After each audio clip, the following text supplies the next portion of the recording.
Good evening, ladies and gentlemen. My name is Flora, and the video today is about the comparing and contrasting the informed consent disclosure statement from North Carolina against the American Counseling Association of Code of Ethics.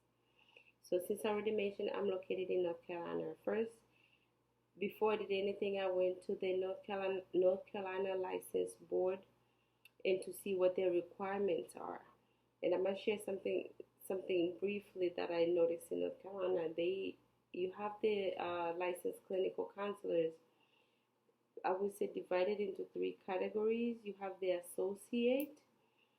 Though associates is somebody that's not licensed, so that person cannot offer any services without being under supervision of a supervisor.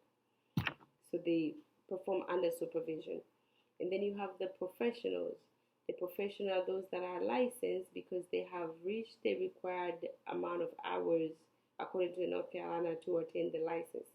And then you have what we call the supervisors, and those are the ones that have attained even more hours that now they can they can have their own practice. This is the supervisor. So I looked at that and I thought that was very interesting. But then I went and looked at the North Carolina requirements. After I received the North Carolina requirements, I went to my Naval Hospital on base on Camp Lejeune. So we do have a mental health department. And I spoke to them and I got their consent form and I took it home so I could read and compare. I must admit, there was a lot of it was in compliant, or they were actually in line with the American Counseling Association.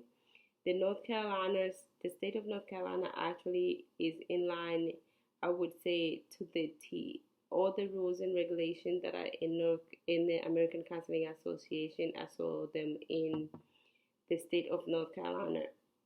Because North Carolina actually mandates the professionals to provide a disclosure statement, and it lists down on what must be included. It says it's a must, not an option. What must be included in the disclosure statement.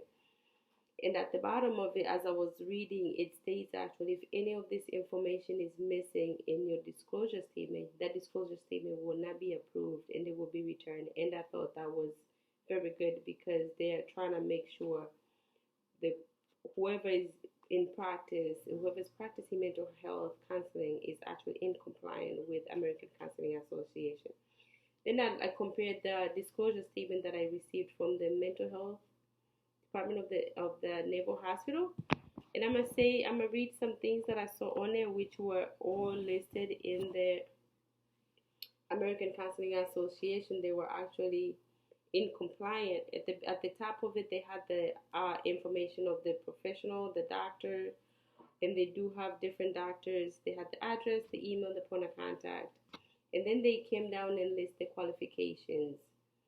The license. There's the license number. I see a statement of the training. There's different trainings that of course I'm not there yet, so I don't understand this. They talk about the nature of the supervision. Then they talk about the counseling background, the confidentiality, and how do they handle that.